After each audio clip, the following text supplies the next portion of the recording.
I think New Gold Dream is probably my favourite. So inspired by just hearing this sound. That's when I kind of wrote the intro for Book of Brilliant Things. Dance to the music. I mean, it's a great song and all that, but I just felt like I did enough by that point.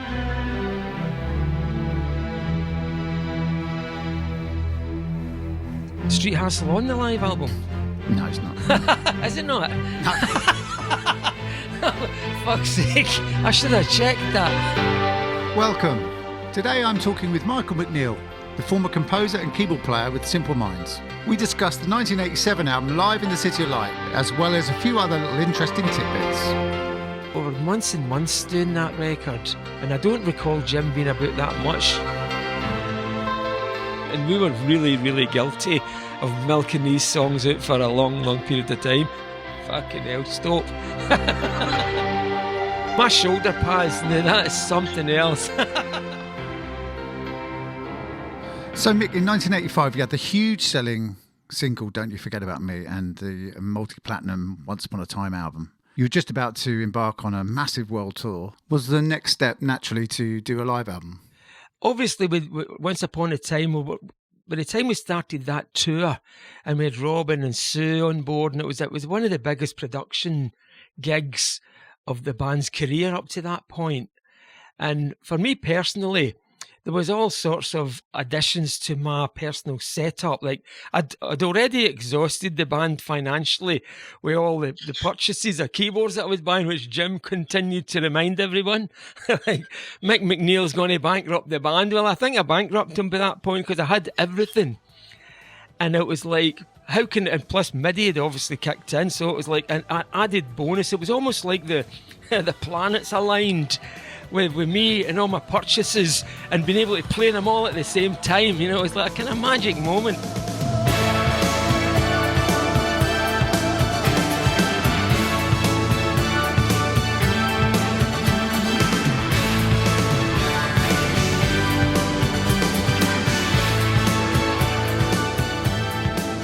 I remember we were thinking we should have had done a live album by that point anyway. We're supposed to be like a live band. You'd think we'd kind of had done one. So I think the live album was kind of an obvious move. But when Jim said, let's just record this. So before the tour was even started, we knew we were recording pretty much every show for a live album. So it was always on the cards. It wasn't a case of let's do this, or this is sounding great, let's do a live album. In the back of your mind, you could have thought, we're recording this, I need to kind of get this right.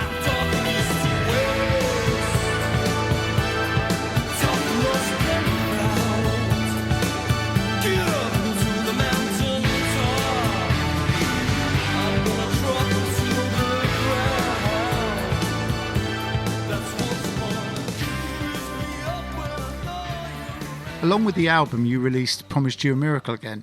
Do you remember anything about that? Do you remember who decided that was going to be the single? I remember doing the video. Oh, I love that video. I never understand why there wasn't anyone in the crowd, though. Yeah, I know.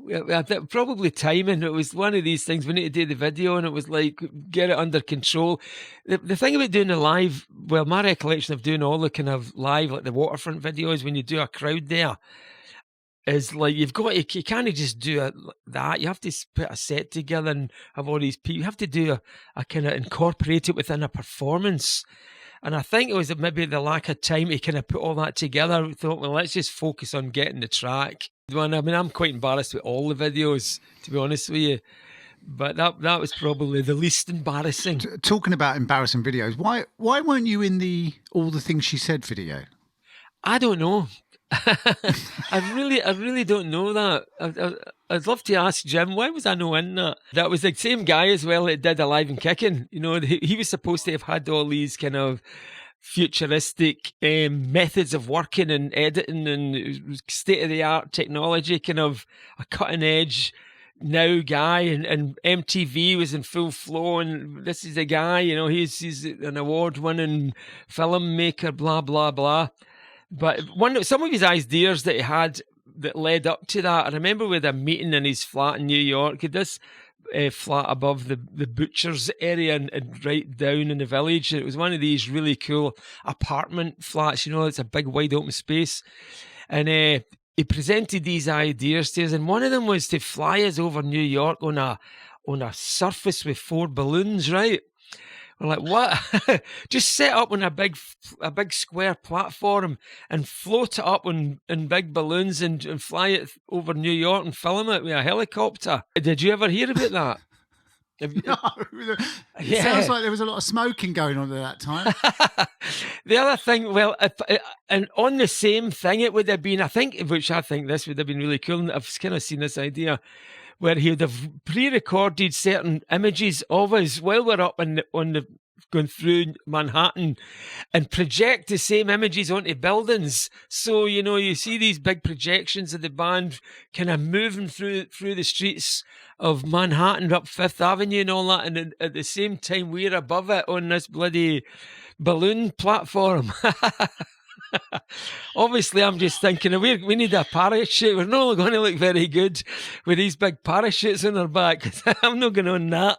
And I missed all the meetings. I'll tell you exactly what happened, as I recall it. My wife, Hannah, at the time came down. We were in London. Was it in London? It must have been in London, because she brought the dog down. And with this wee snappy Yorkshire Terrier, I don't know if I touched on him before. He came out, he got himself in trouble with Ali McCoist and Mo Johnston when we were doing Ibrox. And when she brought him down to London, and they wouldn't let us stay in the hotel. It was one of these Ponce hotels. They don't like dogs. So we moved into another hotel, which meant we weren't in location. So I missed a lot of the kind of meetings as to what was going to go on here. And I think that may have been the reason why they thought, Mick's not here, he's not in it, that kind of deal, Right. So you've got your Yorkshire Terrier to thank for that. Yeah. And the Yorkshire Terrier's name was Hamish. So thank you, Hamish.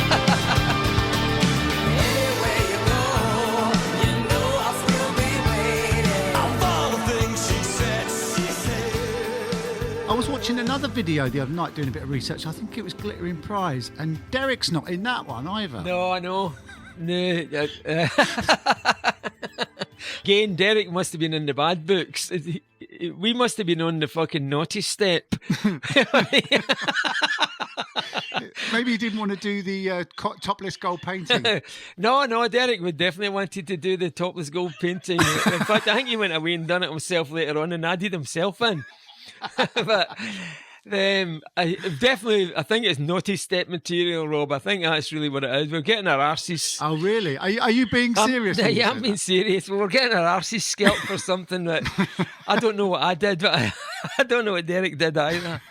That was quite funny. I remember getting painted gold because it was a girl with the makeup that was painting me all gold with my wee kind of tiny boxer. Well, it wasn't. What do you call them? What do you call those wee pants you get again? What, briefs? Speedos. Oh, Speedos. Gold Speedos. No, I think it'd be amazing to do one new in her 60s. I can't. Were you wearing Speedos? Well, it was to make it look like an Oscar. You know that thing where you. Right, yeah. That's what I was supposed to be. I was supposed to be an Oscar in gold. I didn't even know that. No, I know. It took me years to actually suss that out. I'm actually an Oscar in the background there. But I remember it makes sense. The wee guy who was helping out, it was a nice wee guy, and I always remember he did a lot of these videos. These companies did everybody's videos at the time, and I always remember how he was telling us, we're doing this kind of topless video. It wasn't like a porno or anything like that, but they wanted to have all the women to have really hard nipples, and his job was to go in with a wee tub of ice and keep all their nipples hard. And I'm thinking, wow, I'm in the wrong job here. We digress. You say you had all this gear, but when I listen to Once Upon a Time, really, it's mainly just piano. I don't really hear a lot of synths. There's a couple of synths, but it's piano, really, isn't it? Pretty much on Once Upon a Time, but the sampling world had just kind of came in as well at that point. Because I remember the first thing I heard on the emulator 2 was it had a big 5-inch discs, and on one of them was a cello, and on the other one was a piano. And it was the first time I'd actually played a keyboard and heard an actual instrument come out, a real instrument, and it kind of blew me away. Albeit it was all very, very low res, kind of 16-bit, probably 8-bit samples that were in them, but because it sounded so much like a piano, and even the cello thing. Ultimately, it had a built-in sequencer, and you get so inspired by just hearing this sound. That's when I kind of wrote the intro for Book of Brilliant Things, and the built-in sequencer that was built in the emulator. And it was only for the lack of knowing how to actually, I hadn't read the manual yet, so I didn't know how to quantize anything. I didn't know how to do it. I just ran like 3 tracks straight after each. So I just put a din, din, din, din thing down there, play over the top of it, and do another wee thing over the top of it again. I don't even know if I did 3 tracks. It may have just been 2 tracks. And that way, when you've got something you know is really good, I'm frightened to attempt to do it properly, because I maybe get it wrong the next time, and even fixing it you may lose it. It was almost like the old demo syndrome, when you do a demo and you kind of think you'll get that better later, but then you never actually get it better. So that's the final one on the album, is it? Yeah, that's the version on the live album, because that's what we used for the intro. I used to just hit the button on that sequence. It ran live off the keyboard every night. But that old emulator, that was a real old tank of a thing. Even though it didn't feel solid, it kind of felt quite plasticky. But it never ever let us down at all. And we hauled that about everywhere, and we never had any backup for it.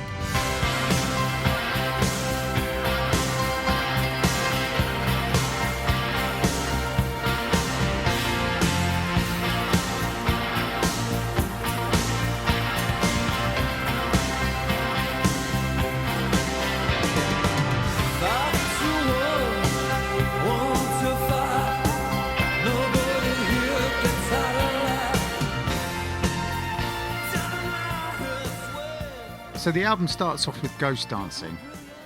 And I think on that tour you started with Waterfront. So what was it about Ghost Dancing that made you think this is the opener?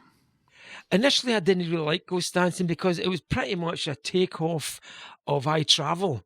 You know, it's kind of the exact same thing. And I felt like, why don't we just write a new song instead of rehashing up something that already exists, rather than try to do something fresh and put a new idea on it? Obviously, the whole guitar riff kind of sways it in, and it sounds great live, and you've got this vibe coming in with that guitar.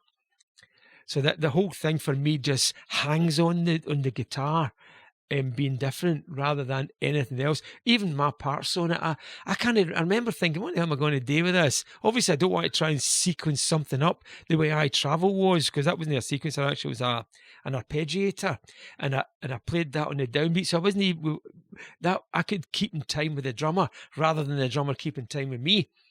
But when I heard Talking Heads do, I can't remember which song it was, Talking Heads, they had a kind of sequence, it maybe stopped making sense or something, one of those tracks. That's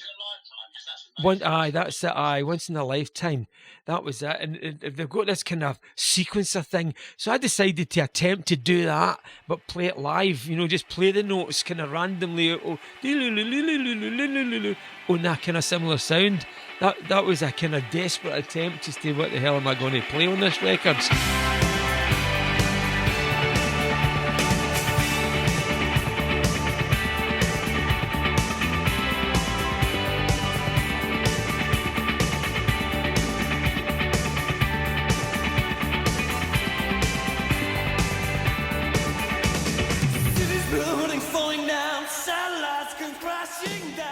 You say you weren't that keen on it, but it's crazy because you opened Live Aid, didn't you, with Ghost Dancing? Well, that was Jim's choice, really. Right. The Live Aid, he would have picked those songs for that. I wouldn't have picked Ghost Dancing. I remember that, to talk about the Live in the City of Light situation, we'd have to address the actual tour, and obviously with Robin and Sue involved and stuff on the record. I don't know, actually, did we have Sue on the record? I can't remember. But taking Robin out of that environment and coming back on tour with us was kind of a obvious move to do. And we had never really had girls in the band before either, I don't think. That was a completely different dynamic. having Sue and Robin on tour with us. It meant a lot of things, like the boys club, kind of, you had to watch what you say in future, you know, as some pretty girl goes by, you can't say, oh, check the arse out and that and stuff, you know, you want to respect the girls that are on the bus with you. It did change the dynamic. It was really good. I mean, they were amazing. They had the rain week kind of thing going, and days off and going shopping and all that. And they were always a pair. They come together. It was like I don't want to say Laurel and Hardy, but there was a kind of duo thing about the two of them, and they're really funny as well. No, it was really great. Even I've tried to write some notes down about things about that tour, and because I tried to think, where did we rehearse for it? Because there was a certain places when you need a big enough stage, and we did some stuff at Shepperton Studios down there once when we were setting up the PA. That's what made me think about Big Dick Hayes, because he done a hard job. The stage monitor guy has really got one of the toughest jobs of the whole thing, trying to keep everybody's wedges happy and keep the feedback off the stage and all that. So there's a whole kind of thing just on the rehearsal for the tour that I was trying to get recollections. And then I read something recently that Derek had played on the album as well. And I can't remember where that was. So I actually got in touch with him yesterday to see if he could remind me, where did you play on Live in the City of Light? Now, I know it's credited on Someone Somewhere in Summertime and one other track. He said he played in 3 or 4. And I was trying. He remembers going out to Castle Sound and Callum Malcolm being there, but I can't for the life of me remember any of that at all. I know it's kind of Charlie always felt quite bad when Derek was gone, and he was looking for really any opportunities to get him back on board and kind of see him again and stuff like that. So it was probably Charlie that kind of said, I think we could get Dan back on today, Someone Somewhere, and really get the original feel back to it. And what about Lisa Germano? She plays violin, doesn't she, on Someone Somewhere in Summertime? How did she get involved? I'm thinking even when I first met Lisa, because kind of everybody fell in love with Lisa. You know, she was really lovely and she looked amazing, and she was so friendly and so kind of warm. And she eventually came to stay with us as well, up when my wife and I don't know, we were married at the time, but Lisa stayed over at our place when we were working up, and so she was definitely working up at Bonnie Wee Studios with us for a spell. I don't know what we actually did. When she joined, I loved the fact the way the band started to bend into a much more organic sounding Celtic thing. I think it's fantastic.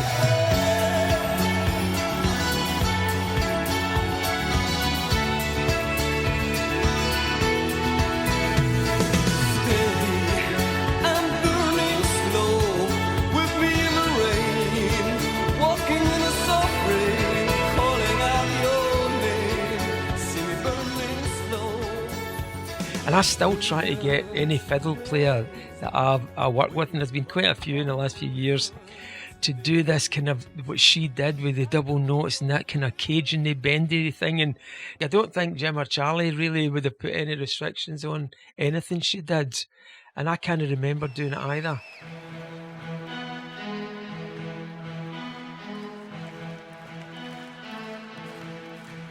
Earlier on, you said you wanted to talk about the song Street Hassle, Lou Reed's cover from Sparkle in the Rain.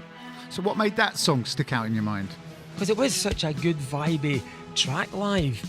And even when we were talking about it recently, I was thinking about the actual sounds that made it up. I mean, initially, I don't know if you know the original Lou Reed one. Have you heard that one? No, I don't think so. No, I first heard it in an office in Arista Records when we first got a record contract, and I was sat there with David Henderson, and we'd have a few joints, and it's got this hypnotic thing just goes on. It's like a 12-inch of a cello, dun dun dun dun dun dun dun dun dun dun, and it's just monotonous, and it really got me. It got me so hypnotised I had to leave her office and go down to Hyde Park. It was actually Julie Hooker's office, and go down to Hyde Park and spew up. I took a chalky. I'd smoked so much dope. Ended up back in the offices at Radbrook Square or something like that, and resumed my listening to Street Hassle. It totally blew me away because I'd never really listened to Lou Reed at all. So for the sake of doing it, though, I thought it was great live, though I thought it was a bit much on once it was recorded. I don't know what album it was on. I think it was on the one with Steve Lillywhite, wasn't it? Sparkle. Yeah, Sparkle in the Rain. Aye, but the actual sound that it made up was a kind of, I'd bought all these new synths, even though I had the old Jupiter 8, and even the Jupiter 8 wasn't like a thing that I'd set out to buy. It was a kind of lucky buy. It was only because I had the Jupiter 4. I thought the next step up's a Jupiter 8. I'll just get that now that we can spend some more of the band money. Jim used to rant on about Mick's going to bankrupt the band with all these synthesizers. But we had I had a couple of others. I think the emulator had a really good cello on it. So I had a couple of cellos, and then I would put this Jupiter 8 on it afterwards, which is a beautiful, fizzy, analog, synthy fizz sound. On its own, you think that really sounds like the worst string sound I've ever heard. But when you bury it on top of a good cello sound, it was perfect. And then when you put it out another 50,000 million watts of PA, then it really works. So you sort of need to be standing in front of that noise to feel it. As soon as you hear it coming out a wee radio or out the earpods and the Walkmans and that, it never really did it for me, actually. Is Street Hustle on the live album? No, it's not. No. Is it not? No. Oh, fuck's sake. I should have checked that.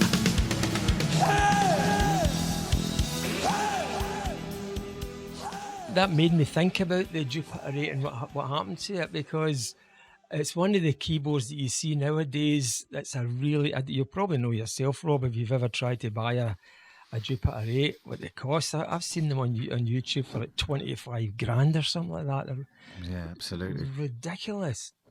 But at the time when I left the band, because the band had bought all my equipment, it fell into the sort of assets bracket. So ultimately, I just got like a third of my own gear back, whereas the other 2/3 went to the other two directors, as it were. And one of which, so I had to take a choice of what can I take here? What's priority? And at that time, the big Kurzweil was probably the biggest priority. That was the most expensive one, and it was the most realistic. But it broke my heart to let's say I abandoned it, because they took it. They took the rest of the gear with all the assets of Simple Minds Limited. But when I saw it I can't remember how long later, I saw a picture of Mark Kerr, which is Jim's wee brother, with the Jupiter 8. I'm like, oh shit, what's he doing with that? He's just going to break that. It really got me. I was like, oh fuck, man, imagine no letting me keep that fucking Jupiter. I should have kept it. We had just purchased the studio in Lochern, and we had other bits of gear that all kind of tied into it. And there was a couple of other bits in that I thought, that's quite good. I remember the old LITCOL 480. I think I took that, and I think that was a case of, oh, well, you're taking that, we're taking this. No, it was kind of like a marriage split up. Who's getting the hoose and who's getting the motor. Everything kind of just got divvied up. But my point was that I kind of only came away with a third of my own keyboards, which really pissed me off. It made me think, I wish I'd just bought my own keyboards at the start. And then we wouldn't have had the singer complaining about the keyboard player spending all the band's money. A keyboard or a synth back then was a minimum of 12, 15, 20, you know what I mean? The big Kurzweil was 18,000 quid. You know what I mean? And the Jupiter 8 would have been at least £3,000 or £4,000. It's just that at the time, we were getting £35 a week. There's no way I could have afforded to buy the kit and still eat. But no, I think the whole thing really that did hurt personally. Okay, we're going through a bad time. We probably didn't like each other that much, but it's kind of slammed the door on it, like the idea of resuming anything when you do moves like that. You know, it's like it sounds kind of petty, but it really did hurt. When I see Jim's brother playing this keyboard that meant so much to me and was taken away as part of a settlement contract, you know, it just felt like, well, that's really closing the door even tighter. Yeah, it's a real shame. It was just never going to happen.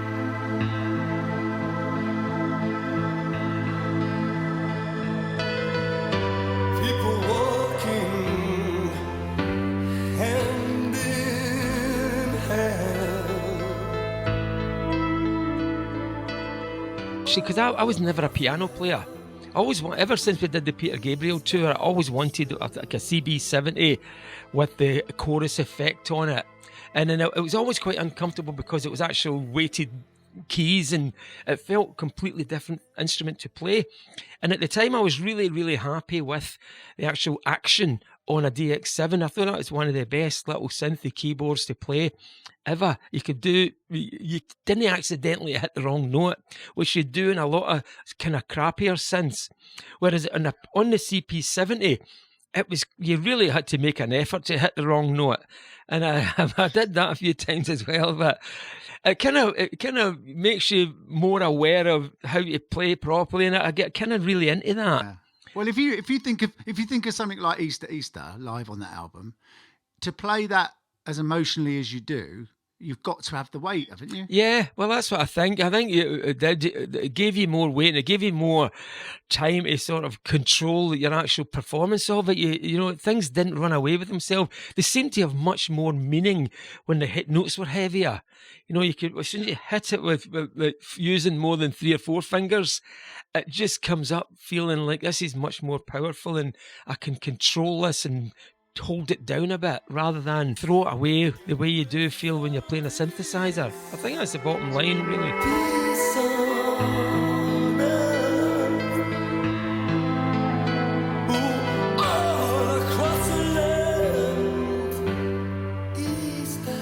After this tour, you went on to another piano, didn't you? You didn't have the CP70 after that. No, I didn't. I got a Kawaii. There was no real reason for it. I remember going in and thinking we needed another one as a backup anyway. And I can't remember. We needed 2. I needed to spend more money. But I'd seen the Kawaii one somewhere, and the main difference was that in the centre area of it, I think it's strung with 3 strings. I think the Yamaha, the CP70's 2 strings the whole way down, up and down the keyboard, whereas I think the Kawaii's got 3 strings all through the mid-range. I think it probably stocks a couple of octaves near the top and the bottom. And I thought, no, this sounds really, really nice. I really liked the Kawaii, and it felt great. Plus, I had all the MIDI working great on it, and it was a later addition to the CP70 that I felt more comfortable about and reliable. It was more reliable for the tour than the CP70 was.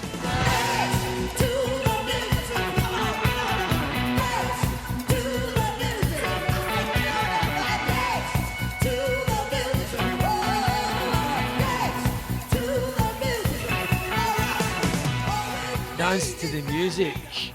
I mean, to me, it was like, oh no, I hated it. Robin would be introducing everybody to do a solo, and I always hated this solo stuff. I thought it was a total cabaret show. I used to be in a cabaret band before I joined Simple Minds, and it was one of these kind of total cabaret things. It felt like, Dana, you know, you want to put up both hands and shake them. Yeah, it's all that let me see your hands type thing, isn't it? Even I remember leading Sanctify Yourself and the end of Sanctify Yourself. And it is really good. And I love songs that you've worked to at the end. And I always think that's a good sign of a rehearsed band when they do a kind of, and the end of Sanctify, you know, it's like, definitely, you imagine somebody just queuing us all up to get the right sending. So by the time he gets to the end of the gig and this whole thing's, and Robin's giving it laldy and Jim's jumping about. I mean, dance to the music. I mean, it's a great song and all that, but I just felt like, I did enough by that point. Ultimately, it gets monotonous because the actual format for the arrangement kind of got samey on everything. You know, you've got this bit, you got your intro, you got your middle bit, you got your end bit, and we're going to do that and build it up again, and then just go really mental at the end. It just happened in so many things, you know. And even at the end of Street Hassle, when Mel goes crazy in the drums and Jim's kind of overdoes it a wee bit, it kind of, to me, I don't know, I cringe at all that stuff now, to be honest with you. I don't know if it's just me. If you're a keyboard and you're sitting down at a piano or sitting down at a keyboard and you want to build something up, I mean, apart from starting playing more notes faster and louder, it's no like a physical thing. It's no like, so there's a certain amount of build up you can do, and you can't go any more other than look like you're doing more. Mel can start crashing and Charlie can start spread his legs wider or something. Maybe put his foot up in a monitor and point at somebody with a guitar. What's the keyboard player going to do? I shove the organ off. So when you're listening it back to it all, it's just no my thing, It was like, I'm just no... I also remember, I was going to touch on the worst record collection that MD's ever owned. It existed in my mother's living room. And when my big sister was about to start getting into teenage and was dating a guy and started having parties around about New Year. Now, you can pick out the year because Hey Jude was a big hit at the time, and somebody had brought some modern records into the party. We were I was still in my bed, sneaking downstairs and stuff. And Hey Jude, the 7-inch version of this, was going on and on and on. And I absolutely hated this racket that was coming out the living room. Hey Jude, no, no, no, no. And it's going on and on and on. And they left the records. They must have took the other collection away. And I'm left with this Hey Jude in amongst a collection of really bad Highland records like Callum Kennedy and Jimmy Shan and all that. Nice. Some Irish rebel songs, and then Hey Jude. and I think it affected me years later. I think I hated things that just milked it out for the sake of it, and we were really, really guilty of milking these songs out for a long, long period of time. Particularly Don't You Na Na Na Na going on forever. It's like, fucking hell, stop. I quite like it. Okay. It's all very normal. It's just me. It's me being burned by Hey Jude when I was like 6 years old. I need to address that issue. Maybe I've never heard anyone be uninspired by the Beatles before. Yeah, well, that's me.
I think New Gold Dream is probably my favourite. Yeah, it's great. The way the version of that live one is. Do you remember whose idea it was to break it down like that?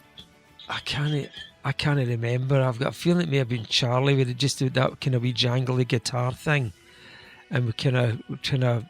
It sounds like we're looking for an introduction. No, you always kind of start with try to get some sort of intro together. I would give that to Charlie. I think the way that starts. That's why I'm wondering I imagine we finished the set with that and then went to the encore. Yeah, I've got a feeling that's how that ended. Yeah, it's such an atmospheric, moody piece of work. It's great. I love it. The New Gold Dream thing is really lovely. We should have looked at that again. Actually, that was my favourite.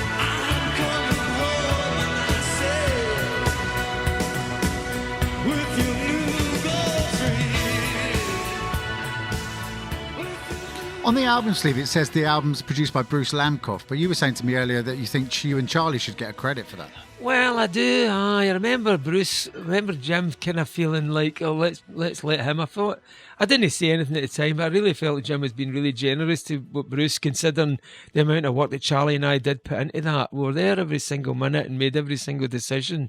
And it was something that I was considering that I would like to be in my CV, as it were, to have a production credit like that. And we did a lot of work on it to get absolutely nothing in that front. Was a wee bit kind of, I don't know, it wasn't very good. We should have got something. So what did he do then on the day-to-day basis while you were doing it? I don't really know what he did. I mean, that's a big question. What does any producer do?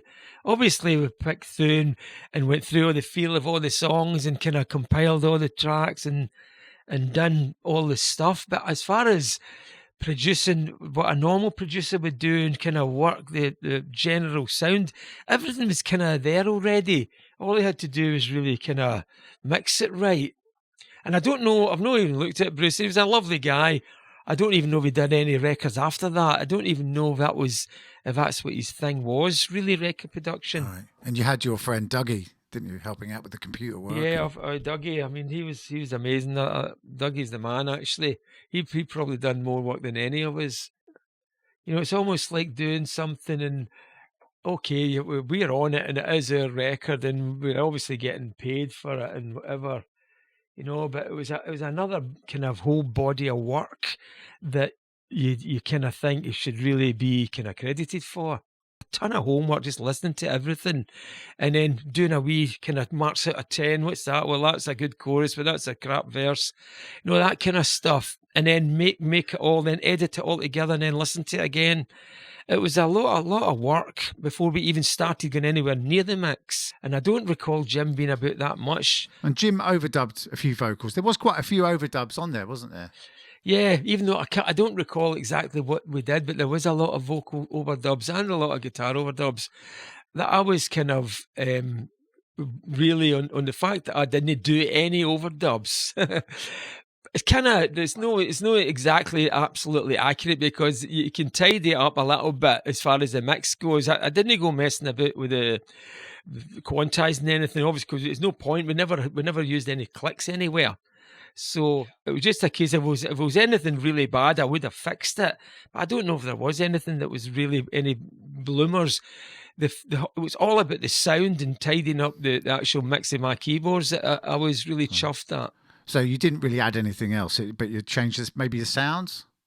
Yeah, I would change the play. I wouldn't change the playing, but I would beef up the sounds a little bit, even though the sounds that I used were pretty good. And they worked in the environment with the big PA and the sound and all that, but the mix was quite bad because I would send the mix guy just a stereo mix of all the keyboards, and you never really quite get that right because I'm just mixing it with pedals and with my feet, and the balance could be anywhere. So it gave me an opportunity to really fine-tune that balance, and it was pretty good.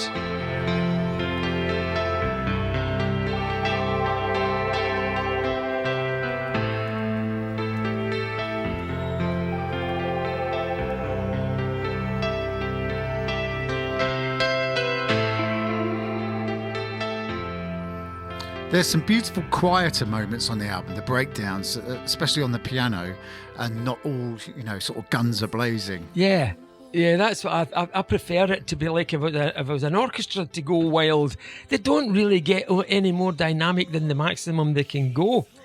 And so to get to that point, you just have to make sure everything's much, much less beforehand, so you have somewhere to go. And the keyboards are kind of like that. It's no, unless you start using sound effects, which ultimately I did. In fact, I was thinking about that as well. There was a couple of really cool sound effects at the start. The whole start of that, the gig that was recorded. What was that gig that was recorded, Rob? The Italian one. You know the one? Oh, Verona. Verona. The intro for Verona. The whole, I would say about the first 10 minutes from the bits of the pipe tune, what's that called again? My memory's gone to shit, yeah. Oh, When Spirits Rise. Yeah, When Spirits Rise, right through, because even when that fades out, I sampled all the crew. What did I tell you this? Whispering. There were because I'd not long had the Akai. I think it was the 3000 that just came out, so I used it as samples on that as well. And I got everybody in the crew to whisper something to me, and I put them all together, and I put them on a high note. I took the string off the CP70 so I could just trigger the first one, which would be all the road crew just going whispering, and they would say a message to somebody. I think Derek Forbes is an arsehole. Something like that. And when you mix them all together, you can't really hear what MD's saying, but it just sounds like all these whispers. But it kind of sounded a bit like rain on the actual documentary.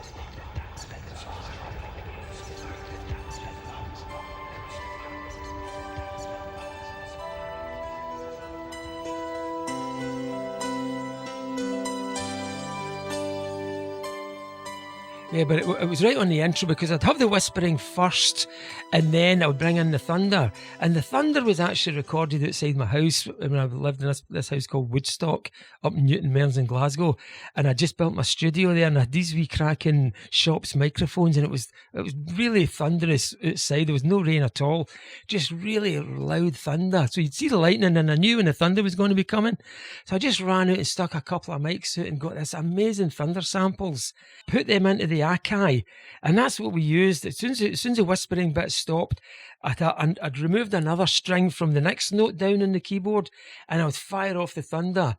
And then the thunder I queued it up with Steve Pollard, who was the lighting guy. So it wasn't recorded, you played it, did you? Yeah, I played all that. Wow. Well, I triggered the sample. They were all running live off the Akai and being triggered by MIDI. So that was all kind of worked out right at the very start. So he was just waiting for the third thunder crash. That would come down and the bass would start.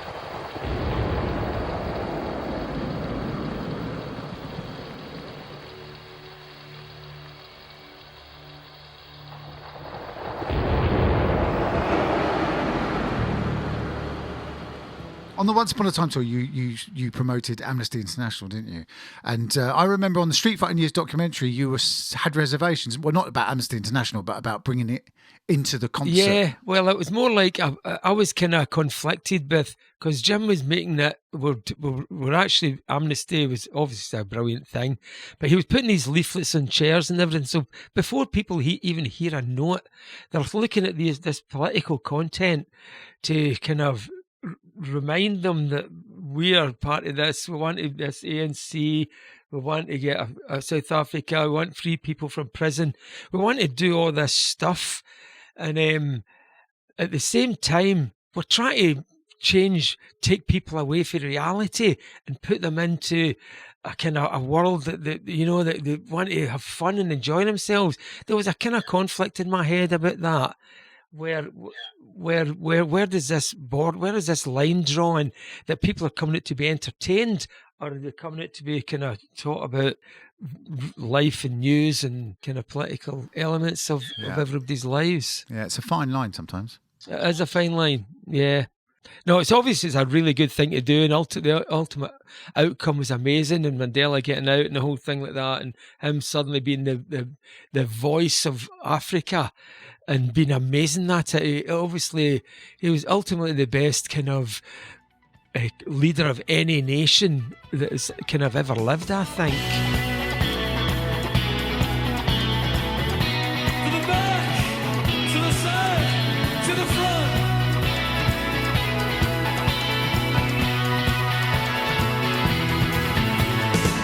Relocations for the poor land, separation of families I can't understand. 23 million get more cause of life. We're stabbing the road, our sisters in the back. You touched earlier on about the fact that the band dynamic had now changed. The girls were in the group and Brian had left years ago. You had a few drummers. And now Derek has been replaced by John Giblin on the bass. Did you miss this sort of old days, the sort of schoolboy mentality, let's take on the world together? Obviously, when Brian initially left and you broke that humour, and we're all in this, come out of school, we've all come out of jobs, we've all come out of Glasgow, the whole wee band thing. When Brian went, that was burst basically. But you still try to retain it. But when Derek left and John came in, Now we've kind of done that already with Brian by replacing him, whoever ends up there, which would Mel ultimately. Now we've got this same scenario where you're trying to kind of hold on to the band structure and the humour and the stuff that's not really musical, that's a big part of a band. You know, I would say that the actual band bit and the musician bit, I would pull it down to less than 40%, really, as to what's actually needed to get a group of guys to come up with something that does something magic. And it's that enthusiasm, it's the humour that comes in between. It's how you all live together and how you deal with bad situations. Mainly, you're on a shit tour of Canada, the bus is broke down. What do? Do you all start whinging and say we're all going home? Or do you start pulling out some humour and start pulling it together? You know, and that was the thing that by the time John came in, we're becoming such a big machine that these things were becoming less and less. So the things that nothing was really lending itself to draw us in, to make us kind of unite. You know, you'd maybe get it in a scenario. So let me see if I can think of one where there's some guy where maybe after a gig and we're in a restaurant or in a club or something like that, and some drunk arsehole makes some stupid comment about to somebody, and you all club in together, and you're all prepared to beat the shit out of him, regardless.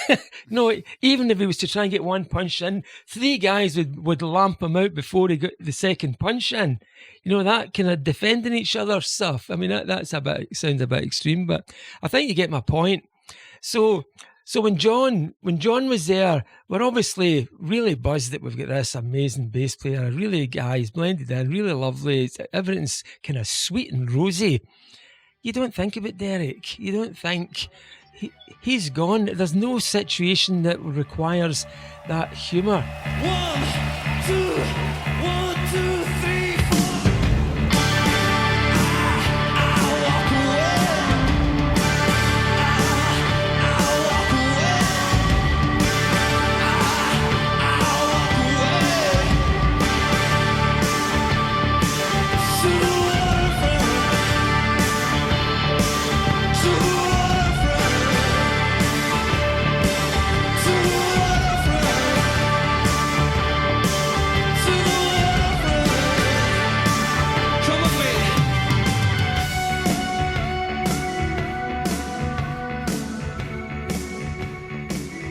We're definitely at our peak, and also that came out in CD format as well. That's one of the first ones I remember actually on a box kind of with CDs in it, which kind of took away a wee bit of how the album cover. It was one of the first things that you realise, well, a nice big vinyl album cover looks so much better than a wee box CD.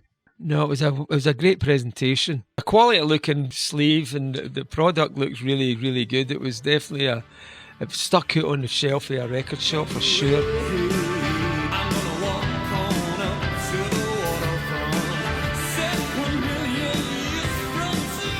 Yeah, the photographs are great as well. You've got the booklet inside, and you open up the gatefold, and it's got that amazing concert from, I think it's Locarno in Italy. But you didn't use the Paris concert. I think it was a better picture. It looked great because you could see people standing in their balcony. It was just such a good picture. I think that was Guido Harari as well. He'd come out in tour with us, and we spent quite a lot of time with him. He came up to Scotland and he took loads and loads of really good pictures. He's a great photographer, actually. And we've got to talk about the clothes, Mick. My shoulder pads, now that is something else. Well, both Charlie and I's shirts with the shoulder pads, it almost looked like there's a wire frame. We've left it hanging in her. Definitely had a clothes budget for this one. I thought Jim's was probably the best with the tights on and the stuff. He looked like he could have been in Bohemian Rhapsody or something like that.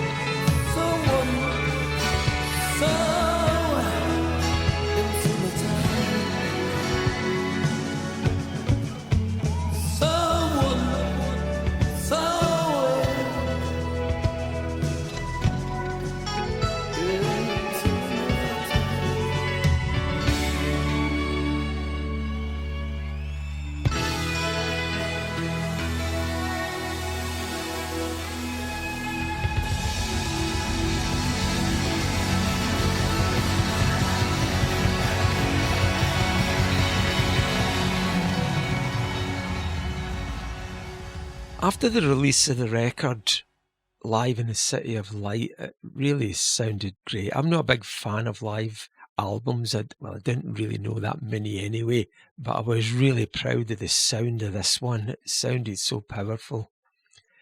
And it also kind of put a full stop on that period from Once Upon a Time record on that tour. It also cemented the big sound, the big kind of wide stadium sound in a way. And it made us think, well, it certainly made me think about homing in back on my roots. It wasn't so much did we need to continue to be the big bombastic sound that Live in the City of Light kind of highlighted. Maybe it was time to look more into ourselves and our own roots. Start thinking smaller. Though I would say the reverse would be true, because when you stack up loads of sounds together and create this big massive wall of sound, then you hit a button and all you've got is a really close up microphone on a single instrument, whether it be an accordion or a fiddle. It can sound a lot bigger than all the synths in the world connected via MIDI. It doesn't make it that much bigger. It just kind of eats up all the space. So I was already thinking about the next record. I was dabbling about my accordion again and pulling myself back into a more traditional world. So the big bombastic sound kind of done it. Maybe it was time to look elsewhere, look inside, look a bit closer to home, which was ultimately where street fighting direction came in.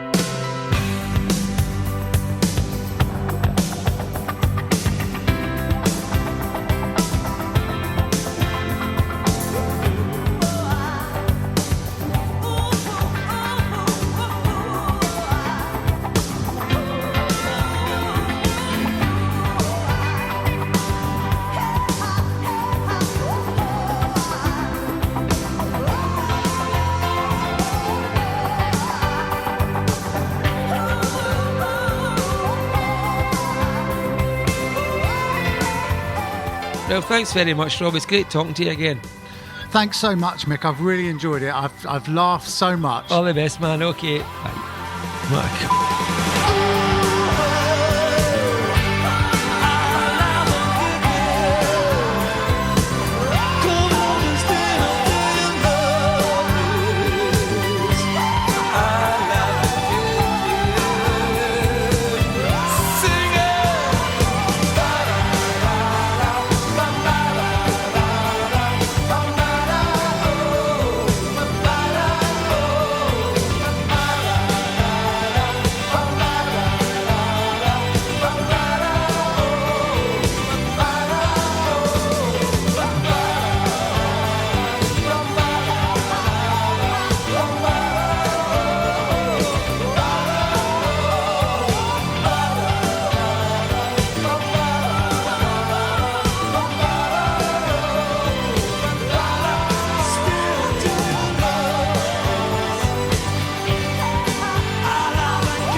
What, the glittering prize one? That's what I'm saying, Rob. I think it would look amazing to be dressed up and try and do that video in your 60s, you know. The Speedos. The Speedos would be disappearing over the belly and all that. Oh, God. Yeah, I've got them on now. I'm actually wearing them right now.